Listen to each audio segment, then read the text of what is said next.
Oi, meu povo, tudo bem? Hoje iremos dar continuidade ao assunto da aula anterior, que foi sobre técnicas de leitura para a interpretação de textos em inglês. Então, nessa saga aí das técnicas, das diquinhas, eu trago hoje algumas dicas, algumas técnicas para a leitura assim, um pouco mais detalhada, um pouco mais demorada, quando você tem tempo de ler, de traduzir, de compreender e interpretar. Então, quando você tem todo o tempo do mundo, também existem técnicas para você compreender e ler melhor os textos. Aquelas técnicas da aula passada que eu falei, é mais assim, quando você está numa situação de prova, de teste, de concurso, que você precisa ter uma otimização do tempo para que consiga resolver tudo que é preciso resolver ali na prova de inglês, no exercício de inglês, num tempo hábil. Lembra que eu falei que nesses casos o tempo é o vilão? Não adianta você ficar demorando muito numa questão, numa leitura, numa tradução e perder tempo, no final das contas, acabar não fazendo nada ou não fazendo nada direito. Então, nesse sentido, foi que eu passei as dicas da aula passada. As dicas de hoje são dicas em que você tem mais tempo para poder ler aquele texto. E aí, inclusive, você pode começar assim. Você pode começar a pegar textos em casa, ler mediante essas dicas que eu vou dar agora, e depois, quando você tiver craque nisso tudo aqui que a gente vai aprender, aí sim que você pode passar para as outras dicas que eu dei na aula passada, que talvez seja até mais fácil dessa forma.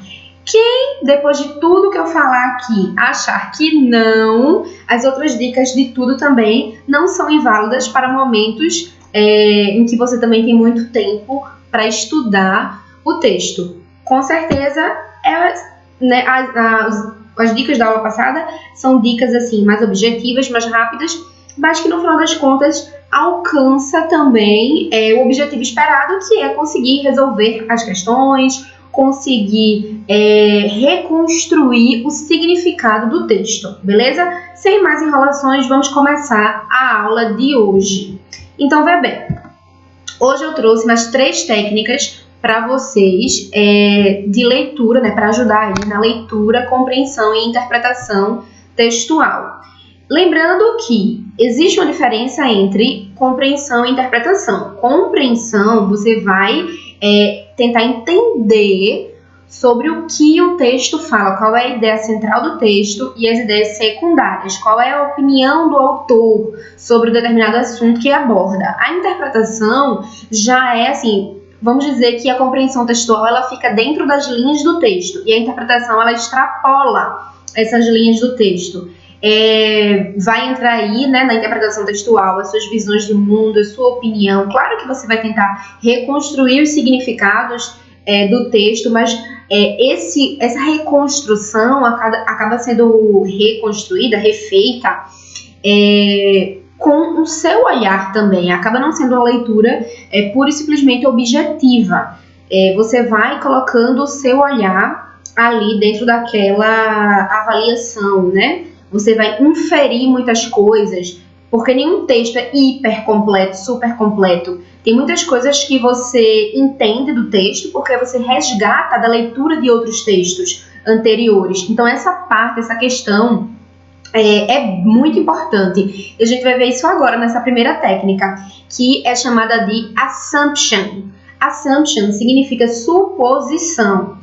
Então, assim, você pode pegar um texto em inglês, como qualquer outro texto, bem um texto em português, e no primeiro momento você pode aplicar essa técnica da suposição, da assumption, em que você vai tentar retirar, reconstruir a ideia central do texto, baseando-se em suposições. Suposições em relação ao quê, professora? Você vai ler o título do texto e vai tentar supor mais ou menos sobre o que o texto fala a partir desse título.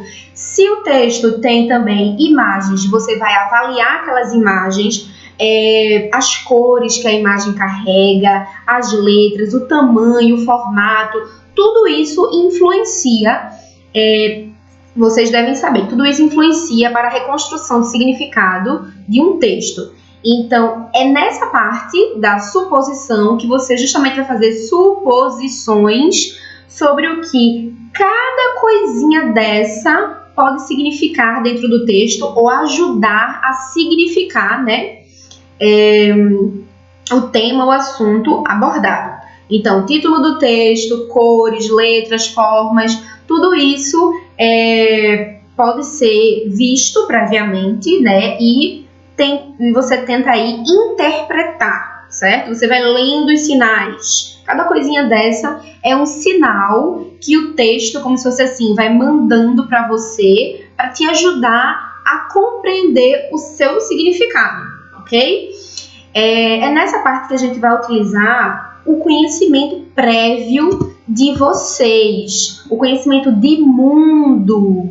Então, assim, vamos dizer que nós vamos tratar sobre o assunto aborto, certo? Eu estou entregando a vocês um texto sobre o assunto aborto. Vai ter coisas ali, né? Você vai fazer essa leitura de imagem, essa leitura do título, tudo isso aí a sua intenção, seu entendimento sobre essa leitura de imagem, sobre essa leitura do título, vai estar permeado de ideologias que vocês já viram consciente e inconscientemente em algum tempo atrás, em tempos atrás, certo? Então, esse conhecimento prévio, esse conhecimento de mundo é a bagagem cultural, social, política, que cada um carrega, certo? Tudo isso aí é um bolo de ideologias que todo ser humano ele tem, ele vai adquirindo e acumulando com o decorrer do tempo, certo? Então, quando você já lê um texto, você não lê aquele texto de forma imparcial, neutro. Talvez assim, num primeiro momento, você tente fazer isso ou você se policia a fazer isso para não colocar ali suas ideologias já de cara, já ir, sei lá, julgando o autor do texto. Vamos dizer que o autor do texto é a favor do aborto e você é uma pessoa super conservadora, veio de uma família super conservadora e você já começa a ler o texto de uma forma atravessada. Você já começa a ler o texto discordando do autor. Então, assim, evita isso também, mas eu sei, enquanto linguista, eu sei que é impossível você ser imparcial o tempo todo, 100%. Mas uma dica que eu dou a vocês comece a leitura do texto tentando ser o mais neutro possível, certo? Tentando não fazer julgamentos prévios, tentando não taxar ali aquele texto e aquele assunto abordado, a ideia do autor sobre o assunto abordado. Tenta primeiro recuperar a ideia central e depois é que você faz as suas avaliações aí no momento mais posterior, certo? Então, a primeira dica, que é a técnica do assumption, você vai sim ler, né, perceber esses sinais através do título, das imagens, das cores e sobre o seu conhecimento de mundo, você vai tentar identificar sobre o que o texto fala, porém, sem já estar fazendo julgamentos, certo? Sem colocar as suas ideologias, tentando só recuperar aí o que mais ou menos o autor quis dizer e começar a engatinhar na leitura do texto. Você vai começar a tentar entender, mas aos poucos, ok? A técnica 2, que é a técnica do skimming. A técnica do skimming é uma leitura rápida e objetiva. Então, pensa no texto como um esqueleto, certo? Você vai dar uma olhada geral para esse esqueleto, mas, né, vai dar uma olhada geral, objetiva, rápida, mas tentando, assim, pontuar algumas coisas, tentando prestar atenção em algumas coisas, não deixando, assim, de tudo, assim, as pontas soltas, vamos dizer dessa maneira. Então, o que é que eu vou prestar atenção nesta segunda técnica? Primeiro, vocês vão prestar atenção às palavras cognatas. Lembrando que as palavras cognatas são aquelas que têm uma correspondência fidedigna com o português. Isso fazendo esse intercâmbio inglês-português, português-inglês, certo? Então, as palavras cognatas são aquelas que você está lendo o texto, eita, essa palavra aqui parece com aquela palavra do português. E quando você vai ver a tradução, é exatamente o que você achava. Então, assim, existe uma correspondência de escrita e de pronúncia. Por exemplo, director. Você está lendo um texto e você se depara com essa palavra, director. Aí você olha assim e faz director. Director parece com diretor em português. Aí quando você vai olhar lá no dicionário, tá lá, director é igual a diretor. Então isso é uma palavra cognata, porque existiu a correspondência entre o português e o inglês. As palavras elas se assemelham na estrutura, na pronúncia, né, na escrita e na pronúncia, e a tradução também é correspondente. Mas cuidado para não confundir com os falsos cognatos, que eu também pontuei na aula da semana passada. Os falsos cognatos podem te fazer errar, né? Você pode escorregar aí nessa casca de banana. Os falsos cognatos podem ter a escrita semelhante e a pronúncia semelhante, porém a tradução é diferente. Então preste atenção nisso. Eu havia falado na última aula também, e agora vou reforçar, o fato de que as palavras cognatas, elas não são muito usuais na escrita. Mas tem, professora? Tem sim. É porque é o seguinte, os cognatos, cuidado aí para não fazer essa confusão. Os cognatos, que são aquelas semelhanças, né, que eu falei, de escrita, de pronúncia e tradução, os cognatos, eles são mais possíveis de acontecer no texto escrito. Aí eu havia dito na última aula que 50% do vocabulário da língua inglesa, ele tem origem latina, certo? Assim como o português. O português também tem origem latina, ou seja, vem do latim. Então, 50% desse vocabulário tendo origem latina, provavelmente a palavra tem a mesma raiz, né? As palavras do inglês e do português têm a mesma raiz, tem o mesmo radical, tem a mesma origem. Então, essa semelhança de escrita, de pronúncia e de significado é real, gente. Eu havia dito também na última aula que se você for ler um texto e for marcando essas palavras, existe 99% de chance daquelas palavras que você marcou, que se assemelham ao português, realmente ter a mesma tradução, ter o mesmo significado que no português. Isso na linguagem escrita. Por quê? Porque essas palavras de origem latina, né, no inglês, que tem o mesmo radical aí que o português e muitas outras línguas, elas vão ser utilizadas bastante na linguagem escrita. Então, recapitulando. Skimming é a leitura rápida e objetiva. Então, quando você aplicar essa técnica na sua leitura textual, você vai, primeiro, procurar as palavras cognatas, procurar as palavras que se assemelham ao português em pronúncia, escrita e tradução, mas ficar de orelha em pé aí com os falsos cognatos também, tá bom? 2. Palavras cristais. Palavras cristais são aquelas palavras que pertencem à língua inglesa, mas que nós já incorporamos ao nosso vocabulário cotidiano aí da língua inglesa, da língua portuguesa. Então, assim, por exemplo, eu estou trabalhando home office.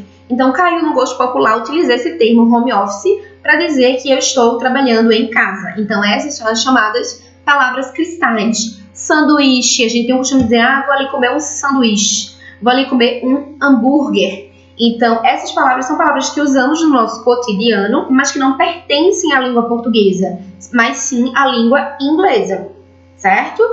E, por fim, as palavras nebulosas. É bom você também grifar essas palavras nebulosas. Quais seriam, professor, essas palavras nebulosas? Seriam aquelas palavras que você não conhece de jeito nenhum, você não sabe a tradução no texto e você não vai poder consultar dicionário, você não vai poder olhar no celular o significado. Então, como é que você faz com essas palavras? Você tenta entender a partir do contexto, certo? Então, esse daí é o ponto, né? As 3 dicas dentro dessa grande dica do skimming. O que você precisa fazer dentro da dica do skimming é atentar aí, grifar, sublinhar as palavras cognatas, as palavras cristais e as nebulosas. E por fim, eu tenho a técnica do scanning. A técnica do scanning é a leitura detalhada. Agora sim é o momento de você examinar o texto em profundidade, porque você já tem aí uma base, né, anterior da técnica do assumption, da técnica do skimming, que já, vamos dizer assim, produz, já forra ali o tapete para você deitar e examinar perfeitamente esse texto, detalhe por detalhe. Só que agora, diferente lá do começo da técnica do assumption, a referência vai ser textual dentro do texto. Você não vai buscar referências fora do texto, mas apenas dentro do texto. Gente, aí eu botei aqui, ó, referências do texto. O que é que você vai procurar nesta etapa?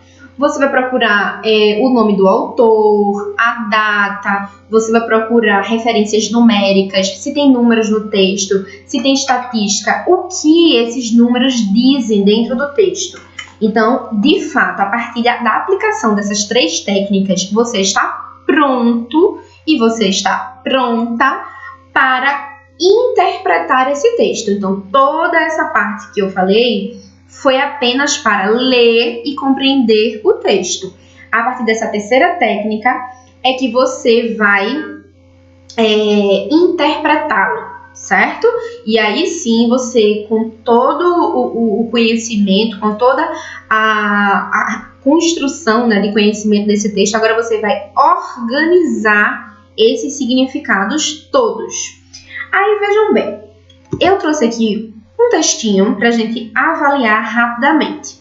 Esse textinho aí, você, se for, primeiramente, aplicar a técnica do assumption, que é da suposição, você vai observar o quê? Foi o que eu disse. O título, a gente já vê que não tem título. Beleza? Tudo bem. Próximo passo, imagem. A gente vê que tem. Qual é a imagem? A gente vê uma garota, uma mulher, ainda não sabemos, né? Estamos aqui supondo. E, percebe como o teu conhecimento de mundo vai começar a agir nessa parte do assumption, né? Dessa técnica aí. Você vê uma mulher, você vê essa mulher empurrando o carrinho, né? A gente vê, através do nosso conhecimento de mundo, a gente sabe que isso é um carrinho de bebê. Então, é nesse ponto que o conhecimento prévio, o conhecimento de mundo, a sua bagagem cultural vai te ajudar. É nesse ponto, calma aí. Aí atrás você vê um prédio que lembra muito o quê? Uma escola, certo? Aí você já começa aí a fazer conjecturas, você já começa aí a dizer assim, eita, já comecei a entender. Então, já aplicou a técnica do assumption. Aí você vem para a técnica do skimming, que é tentar identificar palavras cognatas, palavras cristais e palavras nebulosas. Então, eu tenho aí a palavra, por exemplo, teen, né? Eu tenho aí a palavra teen, que com certeza vocês já viram essa palavra, eu tenho certeza. Então, aí seria uma palavra conhecida de vocês. Então, você começa a caçar aquilo que você sabe, já para começar a fazer essas associações. Então, teen te relembra lá nos números, ó, 13, 14, 15, 16, 17, 18, 19... Tudo que disser, né? Tudo que se remeter a teen, lembra a adolescência, juventude. Então, ó, você já caracterizou aí essa mulher. Seu cérebro já começa a pipocar, a funcionar, e você já olha e diz assim, rapaz, você está falando de teen girls, deve ser uma adolescente, que está querendo dizer aí, falando que esse boneco, né? Essa bonequinha aqui é um adolescente. Aí você já começa a pensar. E, rapaz, um adolescente, né, uma teen girl, empurrando um carrinho de bebê. Aqui atrás desse prédio me lembra muito uma escola. Você já começa aí, ó, o cérebro começa a funcionar no 220, ligado no 220. Aí você começa a ver outras coisas, né? Aqui eu tenho a palavra school, que também é muito conhecida, né? Da gente, que significa o quê? Escola. Você já começa aí, ó, linkar as coisas, ó. School aqui, esse prédio parece uma escola. Isso aí é tudo a gente aplicando a técnica do skimming. Aí você vai e passa pro scanning. Vou ler isso aqui detalhadamente. Já fiz uma avaliação superficial, vou começar a fazer uma avaliação profunda. Aí você começa a ver, ó, 38% das garotas, das adolescentes, tem uma criança até os 18 anos, né? Você começa a identificar. Aí você fala alguma coisa, escola, diploma. Ó, diploma a gente já vê que é uma palavra cognata. Olha lá a etapa do skimming aqui ainda. Até, ó, a idade dos 22 anos. Então, você já começa a perceber, a juntar aí as palavras, as traduções e a já conseguir recuperar a intenção desse texto, que na verdade quer significar o quê? Que na verdade, te ajuda, né, a entender que a gravidez na adolescência é um assunto recorrente, na verdade, infelizmente, ainda é algo que tem acontecido muito, e que isso, né, ocorre por aí no final ali daquela fase da adolescência, 15, 16, 17 anos, você começa a ver aqui a scanning, 18, falando sobre idade. Lembra da parte do scanning, que você vai recuperar os números? Então, esses números dentro do texto, ele quer dizer o quê? Associado aí a todas as outras coisas que você já sabe. Então, a gravidez na adolescência, ela pode gerar um impacto no desenvolvimento escolar desse adolescente, certo? Tem uma palavrinha aqui que eu não estou conseguindo enxergar. Deixa eu abrir aqui. Ok, abri, consegui ler. Então, 38% das adolescentes que têm um bebê até os 18 anos obtém, né, o diploma escolar, que seria o diploma do ensino médio, até os 22. Então, aquela minha interpretação, aquela minha inferência que eu fiz agora há pouco, que a gravidez na adolescência, ela prejudica, né, a vida escolar da estudante, é real, né? A gente comprovou aí pelas 3 técnicas do Assumption, Skimming e Scanning. Vocês conseguiram recuperar aí essa intenção? Aí vamos para as questões. Bora lá. Depreende-se das informações da figura aqui. Letra A. 38% das jovens engravidam antes dos 18 anos. É isso que tem dito no texto. Que 38%, essa porcentagem que a gente avaliou na técnica do Scanning, se refere a isso, que 38% das jovens engravidam antes dos 18? Não sei, bora lá. Letra B. 38% das jovens concluem o ensino médio aos 22 anos. Foi isso que foi dito. A gente viu lá que elas obtêm o certificado, né, o diploma, até os 22 anos. Mas os 38% está linkado a isso. Eu acho que está faltando alguma informação aí nessa opção. Letra C. A gravidez na adolescência interfere na vida escolar dos jovens. É essa a construção de sentido dentro do texto? É essa. Letra D. A gravidez após os 18 anos interfere na vida escolar dos jovens. Tem que ter cuidado com essa questão aí também, porque a gravidez após os 18 anos interfere na vida escolar dos jovens. Uma mulher que tem um filho aos 30 anos é depois dos 18 anos. Uma mulher que tem um filho aos 35, aos 36, aos 40, é depois dos 18 anos. E isso interfere na vida escolar? Então, qual dessas alternativas é a correta? Qual é a mais coerente? Qual consegue realmente reconstruir a ideia do texto que você acabou de construir através das 3 técnicas que a gente viu? E aí? Você aí de casa, já sabe qual é a resposta? Para um pouquinho o vídeo, pensa antes de eu dar a resposta, antes de eu fazer com você aí, colocar o resultado. Bem, acertou quem acreditou, quem marcou, quem botou aí na mente ou quem falou em voz alta. A resposta correta é a letra C. A letra C, ela recupera completamente o sentido do texto, o sentido que o texto quer passar. E as técnicas ajudam, essas técnicas vistas ajudam super a gente identificar que a letra C é a resposta certa. Na técnica do Assumption, a gente vê, né, a gente começa ali pelo nosso conhecimento prévio a analisar as imagens, a figura da mocinha, da mulher, da garota. A gente ainda não sabe se é uma mocinha, se é uma mulher, se é uma garota. Mas a gente vê que é do sexo feminino, né? Por causa do vestidinho. A gente começa a recuperar aí esses sentidos. Vê o carrinho de bebê, ela empurrando o carrinho de bebê. Então a gente já pensa, uma mulher que está empurrando um carrinho de bebê, deve ter um bebê lá dentro. E vai construindo. Um texto, minha gente, é como uma colcha de retalhos. cada detalhe, cada ponto é muito importante para o resultado final. Então, essas 3 técnicas te ajudam exatamente nisso. Primeiro, a você fazer suposições, a começar a supor, a começar a criar ideias sobre. Depois, a analisar pontualmente para começar a entender se você já está acertando nas suas suposições. Depois, avaliar em profundidade e aí confirmar ou rejeitar as suas ideias anteriores, suas ideias iniciais, porque lá no processo, lá na técnica do scanning, você pode, com essa leitura profunda do texto, isso aí pode te dar subsídio para você concordar com tudo que você havia pensado lá no início, ou quebrar completamente as suas suposições. Por isso que é tão importante passar por todas essas etapas, certo? Então, aí a gente viu que, aí a gente vê, né, como essas técnicas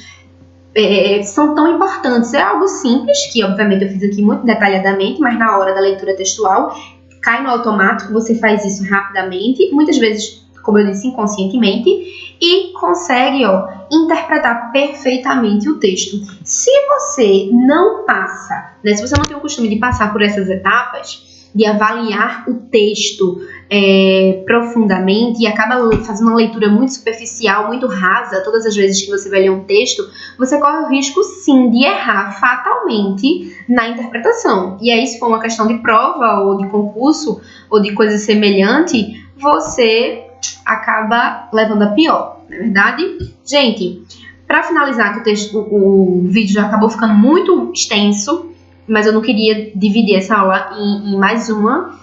Eu vou passar aí como exercício a produção de mais um mapa mental, né, com as informações da aula de hoje, com o que a gente aprendeu aqui na aula de hoje, tá bom? Espero que gostem. Dúvidas, pergunta lá no privado, tá certo? Beijo e até a próxima.